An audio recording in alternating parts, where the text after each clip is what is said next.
మన రాష్ట్రానికి అతిథిగా వచ్చిన 20 సంవత్సరాలు పైగా ముఖ్యమంత్రిగా పనిచేసి మధ్యప్రదేశ్ ముఖ చిత్రాన్ని రూపురేఖల్ని మార్చేసిన వ్యవసాయ శాఖ మంత్రులు శివరాజ్ సింగ్ చౌహాన్ గారికి, భారతీయ జనతా పార్టీ రాష్ట్ర అధ్యక్షులు పివిఎన్ మాధవ్ గారికి, వేదిక మీద ఉన్న గౌరవ కేంద్ర రాష్ట్ర మంత్రివర్యులకి, గౌరవ ప్రజాప్రతినిధులకి, కార్యక్రమానికి వచ్చేసిన ప్రజానికానికి, ముఖ్యంగా సహచర కార్యకర్తలందరికీ కూడా నమస్కారం.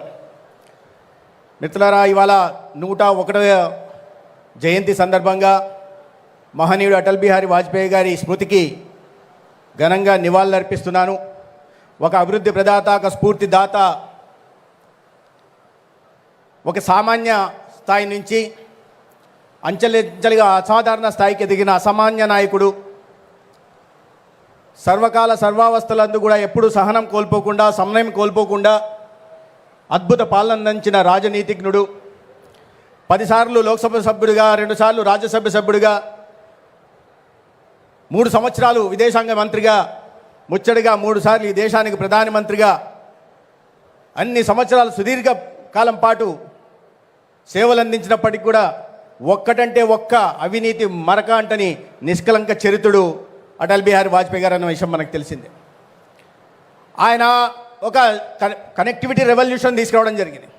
రూరల్ రోడ్ రెవల్యూషన్ని, హైవే రెవల్యూషన్ని, పోర్ట్ రెవల్యూషన్ని, ఎయిర్పోర్ట్ రెవల్యూషన్ని, డిజిటల్ రెవల్యూషన్ని, ఐటీ రెవల్యూషన్ని, చివరికి పొలిటికల్ కనెక్టివిటీని కూడా ఆనాడు అద్భుతంగా అటల్ బిహారీ వాజ్పేయి గారు తీసుకొచ్చిన విషయం మన అందరికీ తెలుసు. గ్రామీణ ప్రాంతాల్లో గ్రామాలని రహదారుల నిర్మాణం కోసం ప్రధానమంత్రి గ్రామ సడక్ యోజన తీసుకొచ్చిన, లేదా వ్యవసాయ రంగానికి ఊతంగా ఉండడం కోసం సమగ్ర పంటల బీమా పథకానికి రూపకల్పన చేసిన, లేదా రైతన్నకు కిసాన్ క్రెడిట్ కార్డులు అందించిన, అది ఆనాడు వాజ్పేయి గారు చేసిన విషయాన్ని మనం అందరం గుర్తు చేసుకోవాల్సి ఉంది. ఆనాడు ఈ సర్వశిక్షా అభియాన్ తీసుకొచ్చి నిరక్షరాస్యత ఉంటున్న దేశాన్ని అక్షరాస్యత వైపు నడిపించే ప్రయత్నం కూడా మహనీయుడు చేశాడు. ఆయన కవిహృదయుడు అనే విషయం మన అందరికీ తెలుసు. తను సమాజంలో ఉంటున్న అంతరాలని, ప్రజలు కన్నీళ్ళని, కష్టాలని, కడగండ్లని తన కవితా రూపంలో ప్రదర్శిస్తూనే అదే సమయంలో పార్లమెంట్లో అదే సమస్యల మీద తన అద్భుతమైన వాక్పటితో పోరాడి, మాట్లాడి వాటిని పరిష్కారం కూడా చూసిన నాయకుడు అన్న విషయం తెలుసు. మనం అటువంటి నాయకుడు ఇవాళ విగ్రహ ఆవిష్కరణ చేసుకుంటున్నాం. వారి పేరుతో శుభపాలన యాత్ర దినాన్ని జరుపుకుంటున్నాం. మిత్రులారా, కవి హృదయుడు అనుకున్నప్పుడు ఎక్కడ కూడా సిద్ధాంతం విషయంలో కానీ, దేశ భద్రత విషయంలో కానీ ఏనాడు అటల్ బిహారీ వాజ్పేయి గారు రాజీ పడలేదు. ఆయన my hour Nahi మానుంగా, RAR Nahi టానుంగా, call కా కపాల్ పే మై లిఖతా మిడతా జావుంగా, నయా గీత్ గాతే జావుంగా అని చెప్పాడు. నేను అపజయాన్ని ఒప్పుకోను, కొత్త రహదారిని నిర్మిస్తాను, కాలం రాసిన తలరాతను చెరిపేస్తాను, కొత్త గీతాన్ని పాడుకుంటూ వెళ్ళిపోతానని చెప్పాడు. కాలంతో పాటు కనుమరుగైపోయేవాడు నాయకుడు కాదు, కలకాలం ప్రజల హృదయాల్లో నిలిచిపోయేవాడు అభిమాన నాయకుడు అవుతాడు, ఆదర్శ నాయకుడు అవుతాడు, 10 తరాలతో ఆ మార్గంలో నడిపించేవాడు నాయకుడు అవుతాడు. ఇవాళ అనేక మంది నాయకత్వం, ముఖ్యంగా నాటి ప్రధాని చూపిన మార్గంలో నేటి ప్రధాని నరేంద్ర మోడీ గారు ఆ మార్గంలో నడుస్తున్నారు.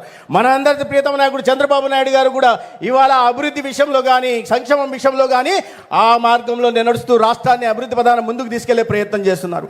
ఆనాడు 4 రహదారుల హైవేలు లేకపోతే 5,000 కిలోమీటర్ల రహదారుల కోసం అటల్ బిహారీ వాజ్పేయి గారు స్వర్ణ చతుర్భుజం తీసుకొస్తే ఇవాళ 65,000 కిలోమీటర్ల హైవేల నిర్మాణం పూర్తయింది. 55,000 కిలోమీటర్ల హైవేల నిర్మాణం భారత్మాల, సాగర్మాల కింద జరుగుతోంది.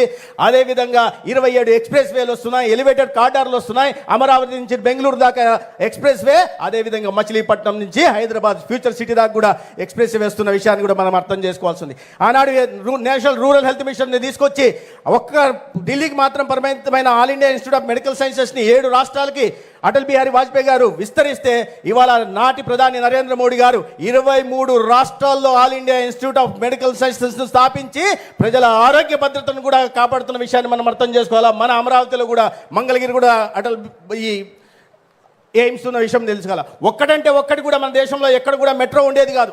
ఇవాళ నరేంద్ర మోడీ గారి నాయకత్వంలో 24 రాష్ట్రాల్లో మెట్రో సేవలు అందుతున్నాయి. రాబోయే కొద్ది రోజుల్లో రాష్ట్ర ముఖ్యమంత్రి చంద్రబాబు నాయుడు గారి నాయకత్వంలో విశాఖపట్నంలో, విజయవాడలో కూడా మెట్రో సర్వీసులు ప్రారంభమవుతున్న విషయాన్ని మనం అర్థం చేసుకోవాలి. అదేవిధంగా డిజిటల్ కనెక్టివిటీని, ఐటీ కనెక్టివిటీని, పొలిటికల్ కనెక్టివిటీని తీసుకొచ్చి ఇవాళ అద్భుతమైన మార్గాన్ని ఆయన చూపించి సంపదను సృష్టించే పని అటల్ బిహారీ వాజ్పేయి గారు చేస్తే ఇవాళ గౌరవ ముఖ్యమంత్రి గారు, మన ప్రధాని నరేంద్ర మోడీ గారు Startup India, Standup India, Make in India, Digital India, Skill India, Fit India, Khelo India లాంటి వినూత్నమైన కార్యక్రమాలను తీసుకొచ్చి సంపదను సృష్టిస్తూ ఎక్కడో 11వ స్థానంలో కురలిపోతున్న మన ఆర్థిక వ్యవస్థని తన అద్భుతమైన పాలనతో, ప్రజారంజక పారదర్శక పాలనతో ఇవాళ ప్రపంచంలోనే 4వ స్థానానికి తీసుకొచ్చారు. రాబోయే 2 సంవత్సరాల్లో 3వ స్థానానికి, ఏనాడైతే స్వాతంత్రం సిద్ధించి మనం 100 సంవత్సరాలు పూర్తి చేసుకుంటున్న సందర్భంగా వేడుకలు చేసుకుంటామో భారతదేశం 1వ స్థానానికి వెళ్ళి మళ్ళీ గతించిన మన పునర్వైభవం విశ్వగురుగా ఈ ప్రపంచం ముందు ఆవిష్కరపడుతుందనే విషయాన్ని మనం అర్థం చేసుకోవాల్సింది.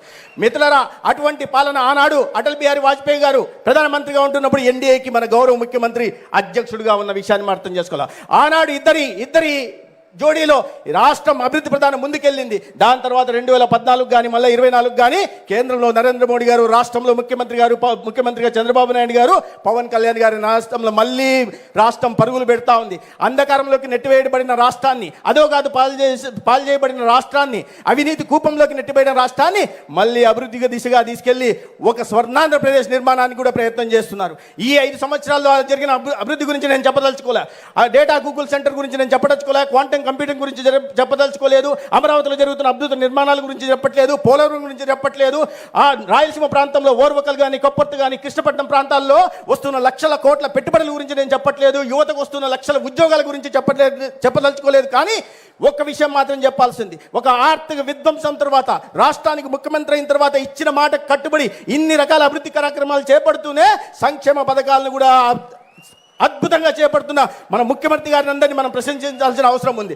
అది సామాజిక పెన్షన్లు అందించడం కావచ్చు, ప్రతి బిడ్డ చదువుకోవడం కోసం తల్లికి వందనం కావచ్చు, లేదా అన్నదాతకు అండగా ఉండడం కోసం సుఖీభవ కార్యక్రమం కావచ్చు, లేకపోతే అక్క చెల్లెల కోసం ఉచితంగా సిలిండర్లు అందించడం కావచ్చు, ఇంకా ముఖ్యంగా చెప్పాలంటే స్త్రీ శక్తి కావచ్చు. మొన్న నేను ఒక ఆసుపత్రికి వెళ్ళా, ఏందమ్మా ఓపీ పెరిగిందంటే ఆమె చెప్పింది, సార్ ఏం లేదు సార్, ఇంతకుముందు రెఫర్ రాస్తే ఎవరు వచ్చేవాళ్ళు కాదు, ఇప్పుడు ఉచితం కాబట్టి ఆసుపత్రికి వచ్చి ఆరోగ్యాన్ని బాగా చూసుకుంటున్నారు మన ముఖ్యమంత్రి గారి చెలవ సార్ అని.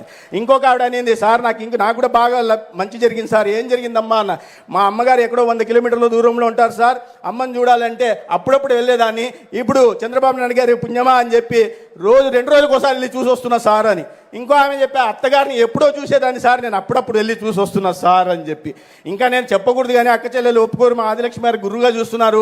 ఆడపడుచుతోనో తోడికొల్లతోనో గొడవ పడాలంటే గతంలో ఫోన్లో పడాల్సిన అవసరం ఉండేది, ఇప్పుడు బస్సు ఎక్కిపోయి గొడవ పడేసి మళ్ళీ సాయంత్రం ఇంటికి రావచ్చు. మార్నింగ్ మెరుపు కళలు అమరావతిలో చూసుకొని మధ్యాహ్నం మేఘ సందేశం జగ్గేపేట చూసుకొని మళ్ళీ కార్తీక దీపం కావలసి కాకినాడ పోయి చూసి వచ్చే సౌలభ్యం కూడా కల్పించారు. నేను ఇది నవ్వించడం కోసం చెప్పట్ల, ఈ సమాజంలో కుటుంబ నిర్మాణంలో కానీ, సమాజ నిర్మాణం కానీ, రాష్ట్ర నిర్మాణంలో కానీ ప్రధాన భూమిక పోషిస్తున్న అక్క చెల్లెలకి ఆర్థిక స్వాతంత్రం, ఆర్థిక సాధికారత కల్పించడం కోసం ఈ రాష్ట్రంలో మన ముఖ్యమంత్రి చంద్రబాబు నాయుడు గారు, ఉప ముఖ్యమంత్రి పవన్ కళ్యాణ్ గారు నిరంతరం శ్రమిస్తున్న విషయాన్ని మనం అర్థం చేసుకోవాల్సి ఉంది. ఈనాడు ఈ కొనసాగుతున్న స్ఫూర్తి ఈ రోజుతో ఈ కార్యక్రమం ఆగదు. ఈ అటల్ బిహారీ వాజ్పేయి గారు చూపించిన స్ఫూర్తి కొనసాగుతుంది. ఆ స్ఫూర్తితోనే మన ముఖ్యమంత్రి గారు మన ముందు ఉంచిన లక్ష్యం స్వర్ణ Andhra Pradesh, healthy wealthy happy Andhra Pradesh నిర్మాణం కూడా జరిగి తిరుగుతుంది. విశ్వనాయకుడిగా ఎదిగిన నరేంద్ర మోడీ గారు మన అందరి ముందు లక్ష్యం వికసిత భారత్ నిర్మాణం కూడా జరిగి తిరుగుతుంది. దానికి మీ ఆశీర్వాదాన్ని అందించాల్సిందిగా 15-25 సంవత్సరాల పాటు ఈ కూటమి ప్రభుత్వాన్ని ఆశీర్వదించాల్సిందిగా మీ అందరినీ చేతులెత్తి నమస్కరిస్తూ సెలవు తీసుకుంటాను. భారత్